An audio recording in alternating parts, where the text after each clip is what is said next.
Class में हम पढ़ेंगे भूगोल का चैप्टर 4 जिसका नाम है कृषि। ठीक है, कृषि चैप्टर जो है ये बड़ा चैप्टर है। ठीक है, तो चलिए हम कृषि को पढ़ते हैं। पार्ट 1 है ये कृषि का, तो चलिए पार्ट 1 को हम पढ़ते हैं। देखिए, जो कृषि है इसके बारे में ज़्यादातर लोग जानते भी हैं। ठीक है, और ये चैप्टर भी पढ़ने में अच्छा लगेगा क्योंकि इसके बारे में हमें कुछ पता भी है। ठीक है, और उसी से संबंधित भाषा भी होगी और फिगर भी होंगे, थ्योरी भी होगी। ठीक है, हेडिंग वाइज होगी तो आपको हेडिंग को लिखना है लेकिन फिगर उसमें से नहीं बनानी है। ठीक है, हेडिंग जितनी भी होंगी वो आप लिख लेंगे लेकिन फिगर को इसमें नहीं बनाना है। तो चलिए चलते हैं अपनी क्लास पे, देखते हैं कृषि क्या है। देखिए कृषि, तो कृषि है क्या।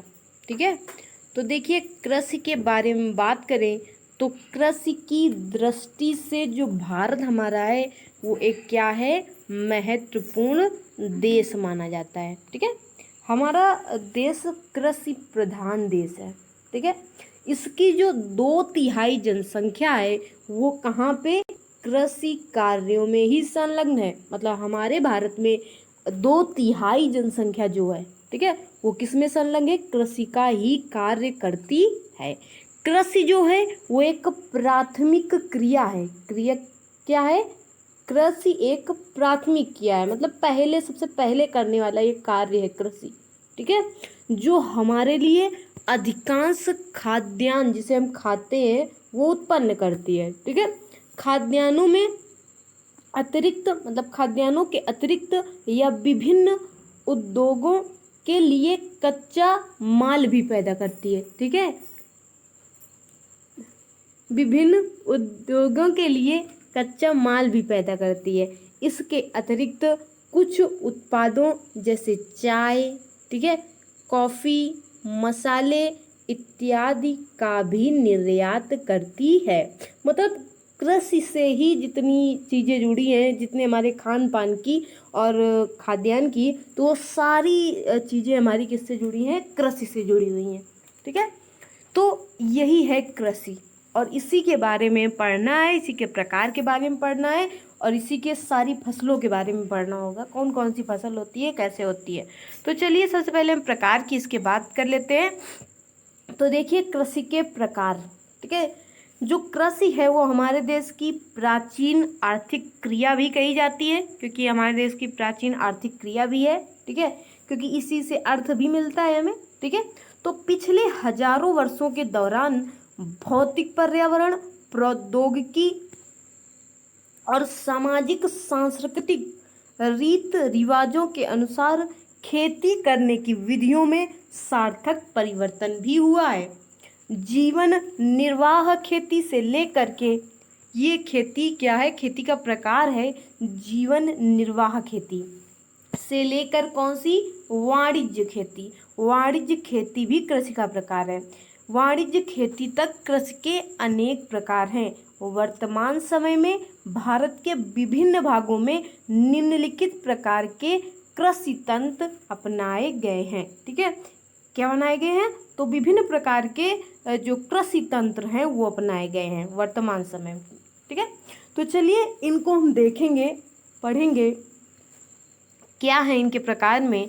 तो देखिए पहला प्रकार हमारा क्या है, तो पहला प्रकार हमारा है प्रारंभिक जीविका निर्वाह कृषि।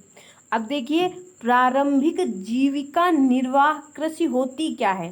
ठीक है, इसके बारे में हम अंदर पढ़ते हैं कि ये क्या है प्रारंभिक जीविका निर्वाह कृषि। तो देखिए इस प्रकार की कृषि भारत के कुछ भागों में अभी भी की जाती है। ये जो कृषि है ये भारत के कुछ पार्ट में अभी भी की जाती है। ठीक है, प्रारंभिक जीवन निर्वाह कृषि भूमि के छोटे टुकड़ों पर, ठीक है, आदिम कृषि औजारों जैसे लकड़ी के हल, डावों और खुदाई करने वाली छड़ी तथा परिवार अथवा समुदाय श्रम की मदद से की जाती है।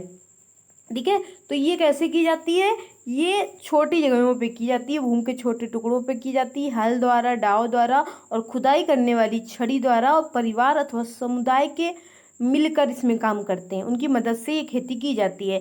इस प्रकार की कृषि प्रायः मानसून मृदा की प्राकृतिक उर्वरता और फसल उगाने के लिए अन्य पर्यावरणीय परिस्थितियों की उपयुक्तता पर निर्भर करती है।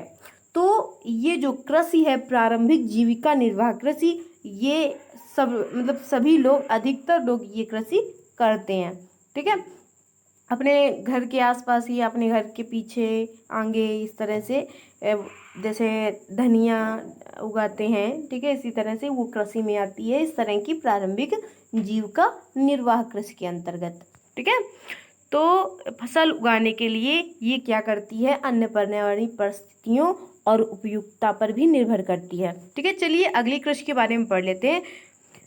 देखिए, ये जो कृषि है प्रारंभिक जीविका निर्वाह कृषि, इसी को कर्तन दहन प्रणाली भी बोलते हैं। क्या बोलते हैं? कर्तन दहन प्रणाली। प्रारंभिक जीविका निर्वाह कृषि को ही कर्तन दहन प्रणाली कृषि भी बोलते हैं। ठीक है, चलिए आगे देखते हैं। तो देखिए, देश के जो विभिन्न भाग हैं, मतलब कई भाग हैं, तो वहाँ पर इस प्रकार की कृषि को विभिन्न नामों से जाना जाता है।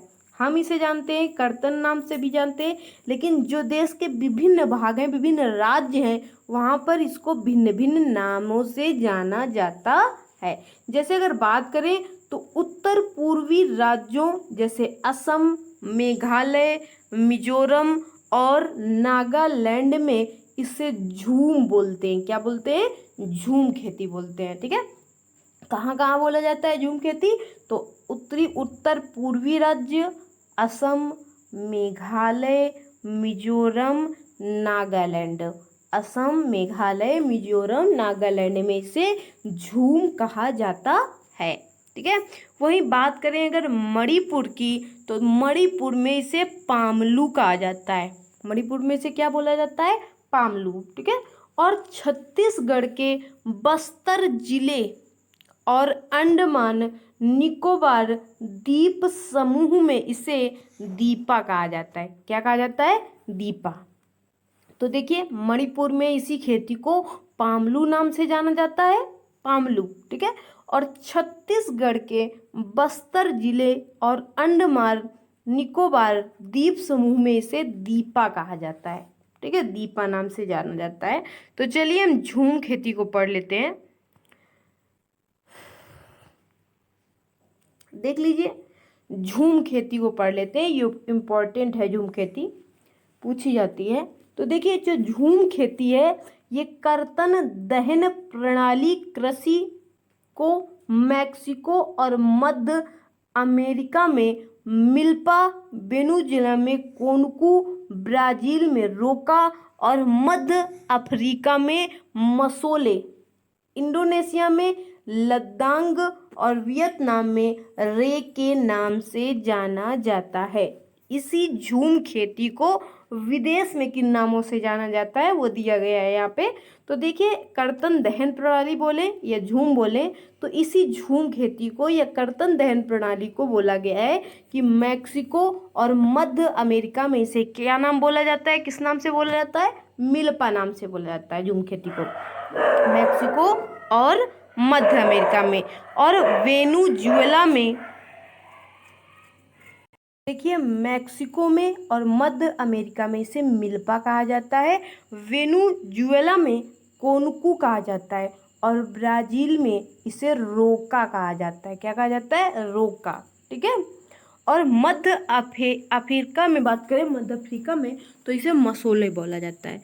इंडोनेशिया में इसे लद्दांग बोला जाता है और वियतनाम में इसे रे के नाम से जाना जाता है। तो ये झूम खेती के नाम हैं। ठीक है, जो अन्य देशों में बोले जाते हैं।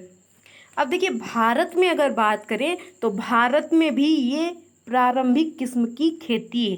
ठीक है, अनेक नामों से जानी जाती है। ठीक है, ये जो झूम खेती है ये प्रारंभिक किस्म की खेती है और इसे हमारे देश में भी अलग अलग प्रदेश में कई नामों से जाना जाता है। जैसे अगर बात करें झूम खेती की, तो इसे मध्य प्रदेश में किस नाम से जाना जाता है? तो मध्य प्रदेश में इसे बेबर नाम से जाना जाता है, या इसे बोलते हैं दहिया। क्या बोलते हैं? दहिया। मध्य प्रदेश में बेबर या दहिया नाम से इसे बोला जाता है। ठीक है।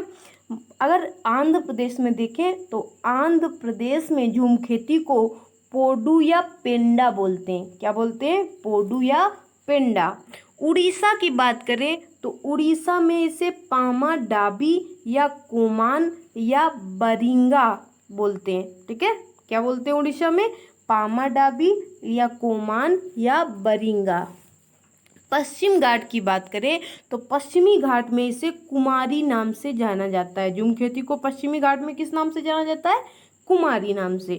और दक्षिण पूर्वी राजस्थान में इसे वालरे या वाल्टरे नाम से जाना जाता है। किस नाम से जाना जाता है? वालरे या वाल्टरे नाम से जाना जाता है। हिमालय क्षेत्र की बात करें तो हिमालय क्षेत्र में इसे खिल नाम से जाना जाता है। किस नाम से जाना जाता है? खिल नाम से। और झारखंड में इसे कुरवा नाम से जाना जाता है। किस नाम से जाना जाता है? कुरवा नाम से। और उत्तर पूर्वी प्रदेशों में इसे नाम से जाना जाता है तो झूम नाम से जाना जाता है। ये थे विभिन्न जो स्थान जहाँ पे इस कृषि को विभिन्न नामों से जाना जाता है। चलिए आगे बात कर लेते हैं। तो देखिए ये है झूम खेती का फिगर दिखाई पड़ रहा है। इस तरह से ये खेती की जाती है। ये इस तरह से बनाया जाता है, इस तरह से ऊबड़ खाबड़। देखिए ये बनाए जाते हैं इस तरह से। तो ये है झूम खेती। इस तरह से झूम खेती जो है वो की जाती है। ठीक है। चलिए आगे पढ़ते हैं। देखिए अगली जो हमारी कृषि है वो है गहन जीविका कृषि। पहले हमने पढ़ी थी प्रारंभिक जीविका कृषि, उसी को विभिन्न नाम से जानते थे। उसके अंदर झूम आता था, तो झूम को हमने पढ़ा कि विभिन्न नामों से उसे जाना जाता है, देश में भी और राज्यों में भी।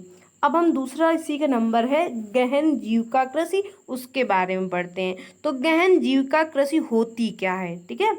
तो गहन जीविका कृषि की बात करें तो इस प्रकार की कृषि उन क्षेत्रों में की जाती है जहां भूमि पर जनसंख्या का दबाव अधिक होता है।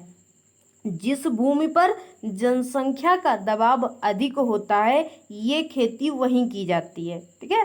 यह श्रम गहन खेती कहलाती है। ये क्या कहलाती है? तो ये श्रम गहन खेती भी है। ठीक है।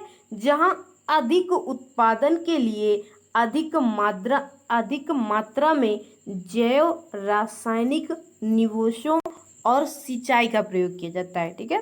तो जहां अधिक उत्पादन के लिए अधिक मात्रा में जैव रासायनिक निवेशों और सिंचाई का उपयोग किया जाता है, तो इस खेती को हम लोग क्या बोलते हैं? गहन जीविका कृषि। तो हमने गहन जीविका कृषि के बारे में पढ़ लिया, प्रारंभिक जीविका कृषि के बारे में पढ़ लिया। अब तीसरा पॉइंट इसी का है वाणिज्यिक कृषि। तो वाणिज्यिक कृषि क्या होती है उसे भी हमें पढ़ना है। देख लीजिए वाणिज्यिक कृषि किस प्रकार की होती है।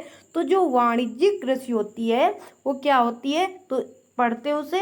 इस प्रकार की कृषि के मुख्य लक्षण आधुनिक निवेशों जैसे अधिक पैदावार देने वाले बीजों, रासायनिक उर्वरकों, कीटनाशकों के प्रयोग से उच्च पैदावार प्राप्त करना है। ठीक है। कृषि के वाणिज्यीकरण का स्तर विभिन्न प्रदेशों में अलग अलग है। उदाहरण के लिए हरियाणा और पंजाब में चावल वाणिज्य की एक फसल है। ठीक है। अगर उदाहरण की बात करें तो अगर हरियाणा और पंजाब की बात करें तो जो चावल है एक वाणिज्य की फसल मानी जाती है हरियाणा और पंजाब में। ठीक है। तो हरियाणा और पंजाब में ये एक वाणिज्य की फसल है। परंतु अगर उड़ीसा की वहीं बात करें तो उड़ीसा में इसे एक जीविका फसल माना जाता है। चावल को उड़ीसा में जीविका फसल माना जाता है। और हरियाणा और पंजाब, ठीक है, हरियाणा और पंजाब दोनों में क्या माना जाता है? इसे वाणिज्य की फसल माना जाता है। ठीक है। रोपण कृषि की अगर बात करें तो रोपण कृषि भी एक प्रकार की वाणिज्यिक खेती है। ठीक है, जो रोपण कृषि की जाती है वो भी एक प्रकार की किस खेती के अंतर्गत आती है, तो वो आती है वाणिज्यिक खेती के अंतर्गत। इससे जो हम प्राप्त करते हैं सारा उत्पादन उद्योग जो हम करते हैं इसमें, इस कृषि में, तो देखिए इसमें कच्चे माल के रूप में प्रयोग होता है। इसमें जब हम सारा उत्पादन करते हैं वो क्या होता है, किस रूप में होता है, तो वो होता है कच्चे माल के रूप में। भारत में जैसे अगर भारत में बात करें तो भारत में चाय, काफी, रबड़, गन्ना, केला, ये सब रोपण फसलें कहलाती हैं। क्या कहलाती हैं, रोपण, इसमें रोपा जाता है पौधा। ठीक है, तो ये जो चाय, काफी, रबड़, गन्ना, केला, ये सब कैसी फसलें हैं, ये रोपण की फसलें हैं। अगर वहीं पे असम और उत्तरी बंगाल में बात करें तो चाय कर्नाटक में, काफी वहाँ की मुख्य रोपण फसल है। ठीक है, असम और उत्तरी बंगाल की मुख्य फसल जो है वो चाय है और कर्नाटक में काफी वहाँ की मुख्य रोपण फसलें हैं।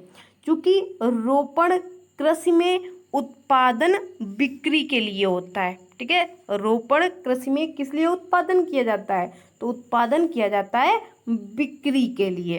ठीक है, देखिए इसमें आपको फिगर दिख रहा है, ये फिगर है हमारा, ये किसका फिगर है, तो लिखा हुआ है भारत के दक्षिणी भाग में केले की रोपण कृषि। अभी आपने पढ़ा कि केले को रोपित किया जाता है। क्या किया जाता है, रोपित किया जाता है। तो ये एक रोपण कृषि है, जो केले को हम लगाते हैं, केले का पौधा, ये रोपण कृषि के अंतर्गत आता है। और केले को हम बेचते हैं, तो ये किस तरह की खेती हो गई, वाणिज्यिक कृषि के अंतर्गत भी आती है। चलिए आगे देख लेते हैं। तो आगे ये आपको दिख रहा है उत्तर पूर्व में बांस की कृषि। अब बांस की कृषि भी किसके अंतर्गत आती है, वाणिज्यिक कृषि के अंतर्गत। क्यों, क्योंकि बांसों को क्या किया जाता है, बेच दिया जाता है। ठीक है, चलिए आगे बात करते हैं। देखिए अभी हमने जो कृषि के बारे में पढ़ा है, झूम कृषि के बारे में, जीविका कृषि मतलब गहन कृषि, इस तरह उसी के अंदर झूम आती थी। तो अब कुछ भारत में हम शस्य फसलों के बारे में बात कर लेते हैं कि भारत में शस्य फसलें कितने प्रकार की होती हैं। तो अगर भारत में शस्य फसलों की बात करें तो भारत में 3 शस्य ऋतुएं हैं। कितनी ऋतुएं हैं, 3 शस्य ऋतुएं हैं, जो इस प्रकार हैं, जैसे रबी, खरीफ, जायद। ठीक है, रबी की फसल, खरीफ की फसल और जायद की फसल, ये तीनों शस्य फसलों के अंतर्गत आती हैं। अगर रबी फसल की टाइम की बात करें तो ये जो रबी की फसल होती है ये शीत ऋतु में की जाती है। किस ऋतु में की जाती है, शीत ऋतु में। अक्टूबर से दिसंबर के महीने में जो रबी की फसल होती है वो अक्टूबर से दिसंबर के मध्य बोया जाता है और ग्रीष्म ऋतु में अप्रैल से जून के मध्य काटा जाता है। जो रबी की फसल होती है वो अक्टूबर से दिसंबर के बीच बोई जाती है और ग्रीष्म ऋतु में अप्रैल से जून के मध्य काट लिया जाता है। ये रबी की फसल कहलाती है। जैसे अगर बात करें इसमें तो गेहूं, जौ, मटर, चना, सरसों, इसकी क्या हो जाएंगी, मुख्य फसलें हो जाएंगी। गेहूं, जौ, मटर, चना, सरसों, ये जो हो जाएंगी ये रबी की मुख्य फसल में आ जाएंगी। ठीक है, यद्यपि ये फसलें देश के विस्तृत भाग में बोई जाती है। ठीक है, बड़े भाग में बोई जाती हैं। उत्तर और उत्तरी पश्चिमी राज्य जैसे पंजाब, हरियाणा, हिमाचल प्रदेश, जम्मू कश्मीर, उत्तराखंड और उत्तर प्रदेश, अगर बात करें पंजाब की, हरियाणा की, हिमाचल प्रदेश की, जम्मू कश्मीर की, उत्तराखंड की, उत्तर प्रदेश की, तो ये गेहूं और अन्य रबी फसलों के उत्पादन के लिए एक महत्वपूर्ण राज्य समझा जाता है। ठीक है, पंजाब, हरियाणा, हिमाचल प्रदेश, जम्मू कश्मीर, उत्तराखंड, उत्तर प्रदेश। ये किस फसल के लिए महत्वपूर्ण समझा जाता है? तो ये गेहूं की फसल के लिए महत्वपूर्ण समझा जाता है, उसके उत्पादन के लिए। चलिए आगे बात करते हैं खरीफ के। देखिए, खरीफ की फसल बोले तो खरीफ की फसलें देश के विभिन्न क्षेत्रों में मानसून के आगमन के साथ बोई जाती हैं और सितंबर अक्टूबर में काट ली जाती हैं। इस ऋतु में बोई जाने वाली, ये कब बोई जाती हैं? तो ये बोई जाती हैं सितंबर अक्टूबर में, ठीक है, मतलब सितंबर और अक्टूबर में काट ली जाती हैं खरीफ की फसलें, ठीक है। ये विभिन्न क्षेत्रों में मानसून के आगमन के साथ बोई जाती हैं और सितंबर अक्टूबर में काट ली जाती हैं।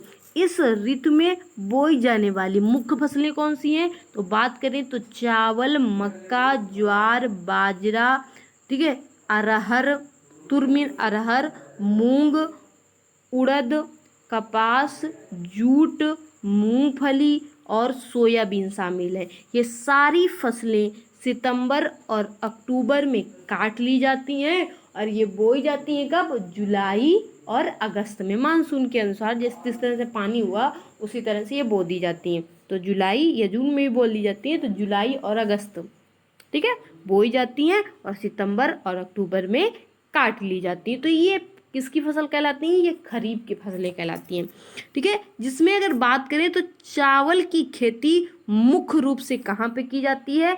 असम, पश्चिमी बंगाल, उड़ीसा, आंध्र प्रदेश, तेलंगाना, तमिलनाडु, केरल और महाराष्ट्र, विशेषकर कोंकण तटीय क्षेत्रों, उत्तर प्रदेश और बिहार में की जाती है।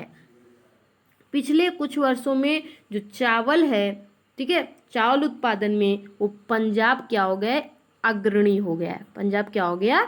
आगे हो गया है, ठीक है। चलिए आगे बात करते हैं।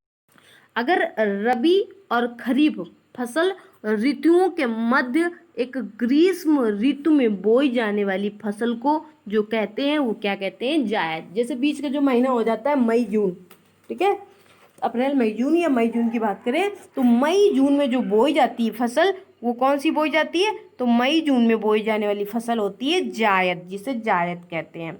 इसमें मुख्य रूप से कौन सी फसलें होती हैं? तरबूज, खरबूज, खीरे, सब्जियां, चारे की फसलों की खेती इसमें की जाती है। गन्ने की फसल को तैयार होने में लगभग कितना वर्ष लगता है?